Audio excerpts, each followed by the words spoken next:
My parents expected me to be independent the minute I turned 18. So they gave me $5,000 they had saved up for my education, and they started charging me rent. They wanted $500 a month for rent. I was lucky enough to have a partial scholarship, and I found a job in the city my university was in, so I moved there before the school year began. With my parents' money, my scholarship, and my wages, I was able to scrape by. I rarely, if ever, spoke with my parents. I was kind of busy. I guess they decided that they didn't want that kind of relationship with my younger siblings because they weren't presented with the same option. They didn't make my sister and brother pay rent, and they helped them with loans for their education. I got a job and have been paying my own way since I was 18. Brother still lives at home rent-free. He's 26. I'm 34 now with a decent job and a great girlfriend that I'll marry this summer. I sent my parents and siblings an invitation. They called to ask me why they weren't involved in the wedding planning and stuff. I responded that they hadn't been a part of my life in 16 years and that I was being nice by inviting them. They said they acknowledged that they made mistakes when I was young, but that was in the past and I should get over it. Against my fiance's advice, I sent them an itemized bill for everything I paid for myself that they freely gave my brother and sister. I said if they wanted to be a part of my life, they had to ante up. They said that they couldn't afford that because they were still in debt from helping my siblings out. I laughed at that and said I hoped to see them at the wedding and hung up. My family's all getting a hold of me to let me know how much I'm hurting my parents. The thing is, I don't want their money, and I don't want anything from them other than their attendance at my wedding. If they can't do that, then I'm fine with our yearly phone call. Am I the idiot? They said they can't afford it because they're still in debt from helping my siblings out. I'm sorry, what? Then why did they do it in the first place? Not the idiot, OP. Perhaps siblings can pay back now. The crux of the matter is the unfairness of treatment between OP and his siblings. It's not really the money. Presenting the bill was really giving the parents a big old serving of humble pie. Clearly, OP doesn't really expect or hope that his parents would make financial amends. Congratulations on your upcoming wedding, OP. I wouldn't have invited them at all. These people that kick out their kids at 18 are unbelievable. I wonder if this situation is common with the firstborn. My stepmother and dad dropped me off for my first day at college and informed me that they had bought a new house and had no space for me. I was 18, but my brother, now in his 30s, never moved out. They did not get an invite to my wedding, and my dad still complains to my grandmother that I don't call or talk to them. It's a typical triangulation by parents who have favored child or children and treat them very differently than you, very much to your face, unapologetically. Then they show entitlement by asking you why on earth they haven't been a part of your wedding planning. And then they shrug it off and tell you to get over it because it's in the past. If they continue this way, they themselves may remain in the past. It hurts me so much to read such stories again and again. I, female 23, still live with my parents. I pay them a little bit for rent and help with chores around the house. My brother, 32, is married with 2 daughters. His wife has a habit of dropping them off with my parents so she can go run errands. My parents tolerate this because they love their grandchildren. Last week, my parents went away on vacation, and I had the house to myself. I went out the back door to the garage while my sister-in-law was dropping her kids off at the front door. We didn't see each other. We did see each other when I was getting groceries, and she was parking to do the same. The Publix is about 5 minutes from my house, but she tore out of the parking lot like a speed demon. Then the call started. My parents, my brother, my sister-in-law, everyone was calling me irresponsible for leaving the girls alone so I could go run errands. I asked each of them when I had agreed to watch the girls. Not one of them could say that I had. My brother apologized to me because he thought I had agreed. He's angry at his wife over this. She thinks I'm an idiot for not just watching them while my parents were out of town. To be honest, if she had asked, I would have watched them, but I don't feel bad about not doing something I didn't sign up for. Not the idiot. You said it yourself. You didn't sign up to do this. Nobody asked you to, and therefore it was not your responsibility. It's not even clear from the story that you knew the kids were in the house. Family can be an important extension of childcare, and there's nothing wrong with that, but you do have to consent to it. That's exactly what I was thinking. Sister-in-law drops the kids off at the front door without a notice. OP exits the house through the back door. I read it as OP didn't see them. The parents were out. The sister-in-law didn't even check to see if anyone was in the house. Who is to say that OP wasn't out of the house as well? Sister-in-law has a dangerous habit, one she needs to stop ASAP. Even if sister-in-law saw OP's car there, she couldn't assume that meant OP was home. What if a friend had come and picked OP up to go out somewhere? Sister-in-law could have abandoned the kids with absolutely nobody there to care for them, and she wouldn't have known till she was done taking her sweet time shopping and got back to, hopefully, 2 kids still alive and in good condition. Yeah, LOL. What kind of parent just kicks their kids and needed supervision out the car anywhere without checking if said supervisor's actually there? This is 100% on your sister-in-law. She's lucky the kids weren't hurt and that no one called the cops. She sounds like she feels entitled to your time. Glad your bros got your back. I have a young grammar school-age son, Jake, and we're currently staying with my brother, his wife, and their daughter, Abby, nearly adult. Abby recently went through something really hard and traumatic. I feel for her with all my heart and am doing all I can to be there for her. During this time, Abby became really close to Jake. It was sweet enough at first, and even though Jake wasn't one to sit in one place for long, he didn't say anything and allowed his cousin to cuddle and spend time with him. He does a lot for her and will wake her up when she takes naps for too long. We'll go out to the park with her to make sure she doesn't stay at home too long, etc. My sister-in-law was extremely appreciative of this, and Abby seems to be happier when he's around. Of course, Abby's in therapy, so I didn't think she depended on my son to get her through the day. But a couple of weeks ago, Jake's paternal grandparents wanted to take him to Disneyland for a couple of days, and he was so excited. He kept telling everyone how much fun he would have and more. Abby didn't say much whenever he'd mentioned Disneyland, but my sister-in-law asked me if he was actually going, multiple times. I said yes. Why would I stop my son from going to Disneyland? She asked if his grandparents could take him on the trip another time, but I told her that wouldn't be possible. She was upset, but stopped. The other day, his grandparents came to pick him up, and he was sitting with Abby getting ready to go, when she suddenly broke down crying. Jake got scared and started crying as well, so I separated them. They calmed down, and Jake left for Disneyland sometime later. My sister-in-law was furious. She approached me and said, "So you really let him go?" I said yes. Again, why wouldn't I? She was all like, "You saw how my daughter reacted to him leaving, and you're still confused?"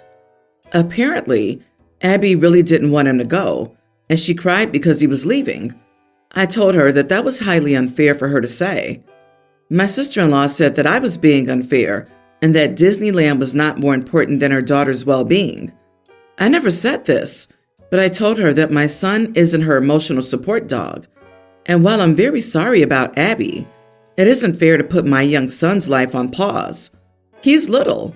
It's unfair for her to force my son to give up things for the comfort of his cousin. Sister-in-law called me heartless and said she wants me gone from the house before Jake returns because she isn't putting Abby through this again. My brother intervened and told her that she was acting irrationally, but she told him to shut up.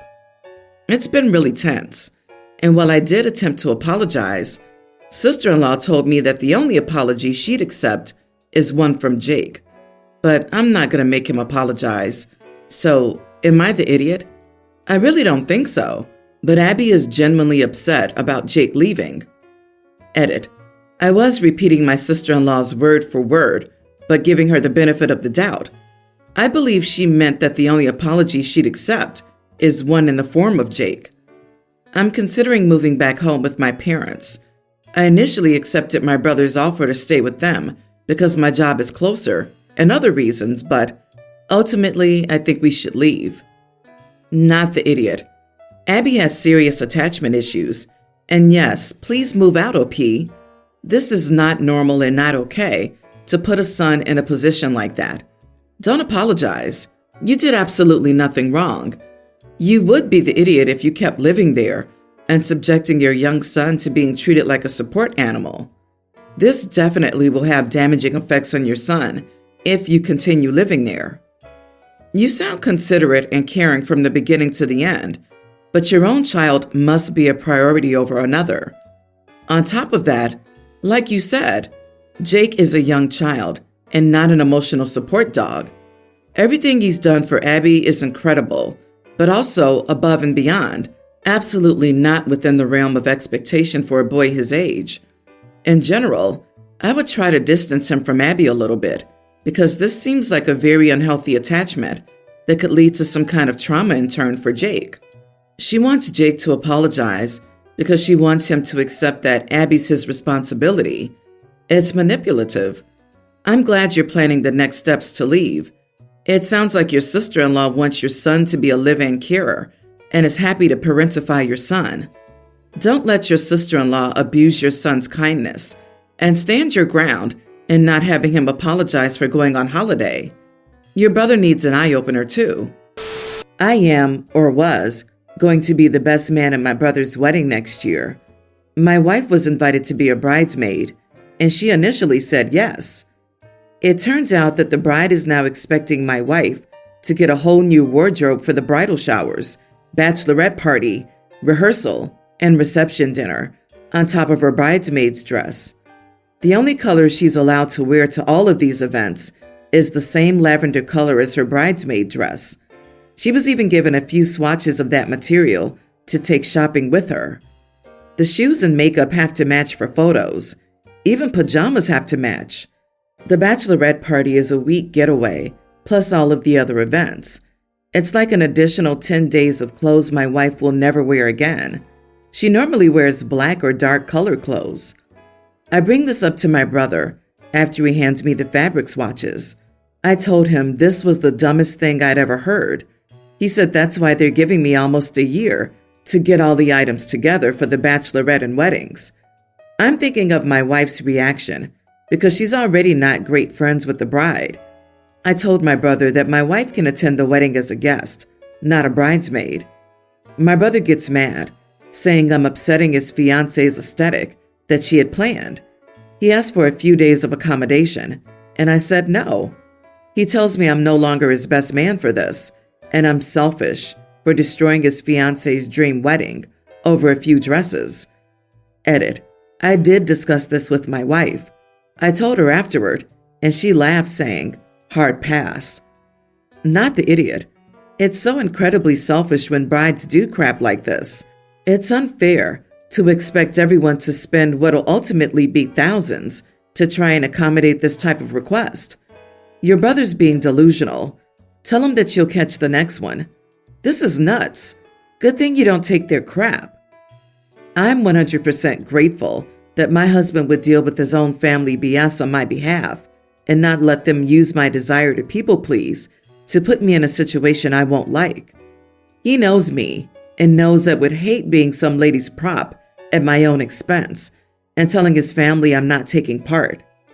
OP is an amazing husband, but this wedding culture is out of hand. 10 days for a bachelorette? 10? So now I also expect to use my vacation days and vacation money for your pre-wedding event as well. They're asking you to devote your entire year to them, and it's so selfish. There's no room for personal vacations or getaways for the year this friend is getting married. Yep, this is insanity to me. Do you like the people at your wedding party? What's wrong with them looking like themselves in some non-wedding pictures? Overly curated photos are boring, especially for multiple events. It's all for the socials, Instagram ridiculous. Even if the bride was going to pay for all these lavender outfits and pajamas, I'd want to avoid this. People are not dolls. I run a TNR program for feral cats nonprofit. I catch all cats and get them the medical attention they need myself out of my own pocket. I love helping them. Many of the cats cannot be rehomed, so I fix and release them, get them their shots and hope for the best. I'm not a large-scale operation. Recently, I was called to an area overrun with orange cats. They were everywhere, and I mostly ended up handing it over to professionals. I did, however, manage to grab 3 adorable cats. 2 were terrified, skinny, and a little beaten up, but overall friendly. The 3rd one was a little gent.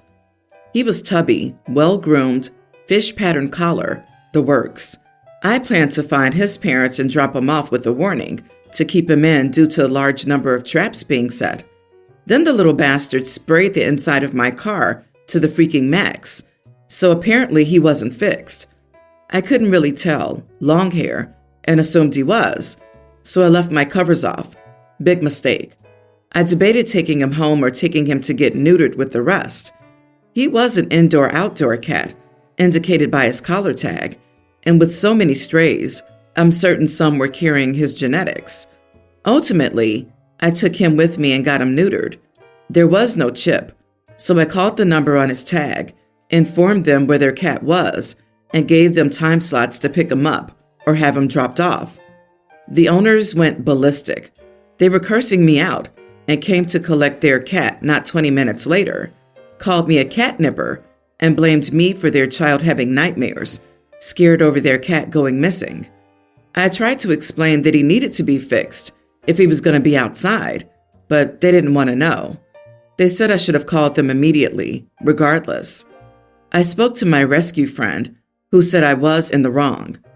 Even though we know we're technically in the right, we didn't have the legal ground to do that, and it wasn't my decision to make. I did apologize, but have blocked their numbers. The mom is flaming me on Facebook and DMing people I know. I have a duty to care for stray cats. Knowing an unneutered male was roaming free and not doing anything about it was a concern for said stray cats. Things are still tense between my rescue buddy and me, and I don't completely disagree. I know I crossed a line, even if it was for the greater good. People are finding out and taking sides, so I'm not sure who to really believe was right here. So, am I the idiot? You are the idiot. You did catnip their cat and made a superbly arrogant decision to have him neutered without the owner's permission. You can judge them all you want for letting their cat outside, but the first thing to have done was to call the cat's people and ask, "Hey, I found your cat. Did you know he was outside?" That's the basic due diligence right there. How a vet decided to neuter the cat means you must have taken off the collar and obscured the owner's information, or they wouldn't have done it without their permission. So you just made yourself actionable legally.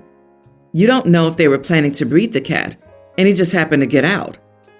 I spoke to my vet. She's a TNR vet. She neuters and moves on.